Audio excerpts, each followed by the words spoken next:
Hey friends, Dr. Neha Garg here, your functional nephrologist and an Ayurvedic health counselor.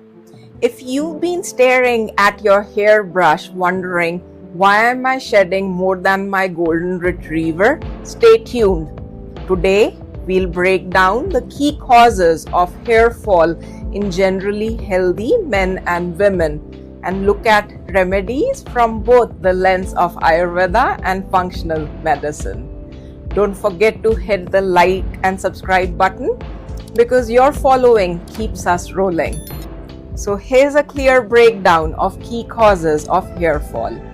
Let's begin with the causes of hair fall in men. The biggest culprit in men is androgenic alopecia or male pattern baldness. It is driven by an increased conversion of testosterone to DHT or dihydrotestosterone, which then shrinks the hair follicles. Ayurveda sees androgenic hair loss as a pitta imbalance or too much heat and inflammation at the level of the scalp. For women, it is hormonal swings. Post-pregnancy, there's a sudden drop in estrogen leading to sudden shedding of hair. In PCOS, excess testosterone is converted to DHT, causing thinning of the scalp hair but an increase in the facial hair. In menopause, both estrogen as well as progesterone decline, making hair drier and weaker. Last is thyroid issues. Even mild hypothyroidism or Hashimoto's can trigger diffuse hair loss. Then there are some common causes that affect both the genders. One is chronic stress that increases cortisol and can lead to sudden shedding. Deficiency of nutrients like zinc, iron, vitamin D, B12 and protein leads to weak hair follicles. Chronic gut inflammation causes hair loss as we are unable to absorb the essential nutrients. Certain medications such as steroids, chemotherapy, retinoids, blood thinners also lead to hair shedding.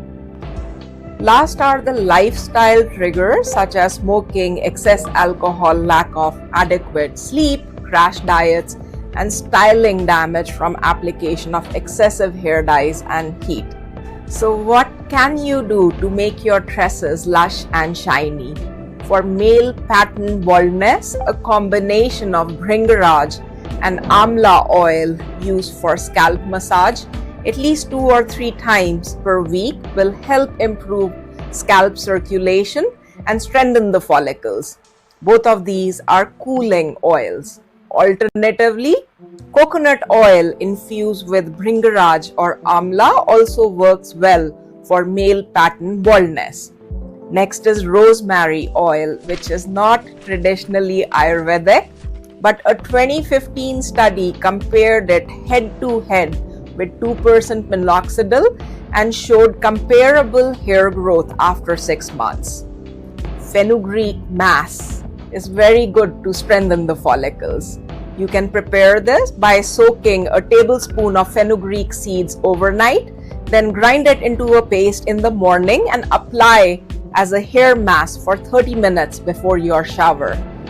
Next is ashwagandha, which is an adaptogen that reduces cortisol and stress-driven hair loss. It helps in balancing testosterone levels, but it should only be taken with supervision as it can interact with other prescription medications. Last is diet for male pattern baldness, which should be cooling foods like cucumbers, melons, squashes, mint, cilantro, with a reduction in spices, pickles, and acidic items that can aggravate the pitta. Moving on to Ayurvedic focus for women. A combination of Amla and Brahmi oil massage done 3 to 4 times in a week will help nourish the rasadhatu or the nutritive essence, improve scalp microcirculation, and calm the nervous system. Fenugreek seed hair mask, as described before, will help improve the scalp texture and scalp health. Shatavari is a herb which helps in supporting estrogen balance in menopause, but it should be only taken with prescription or guidance. In PCOS, spearmint tea can be helpful. You can check out the video about excessive facial hair for more details on this. And lastly, the diet for women with hair loss should include warm, cooked, iron-rich foods and vata balancing by avoiding extreme fasting, raw salads, cold smoothies, and cold foods which aggravate the vata dosha. Before we wrap up the solutions, let's look at some general approaches from functional medicine lens. First is nutrient panels to identify deficiency states. These would include labs on iron stores, zinc, vitamin D, and B12. Second, if you have severe hair loss, then hormonal testing with estrogen, progesterone, testosterone, DHEA, and thyroid function may be indicated. Third, gut health is the key, as better digestion equals healthy hair, skin, and nails. This brings us to the end of our video, and here's a quick summary. Men should focus on cooling that excessive pitta, balancing DHT, and stress reduction. Women should focus on nourishing the rasa dhatu, balancing hormones, and supporting thyroid function and iron levels.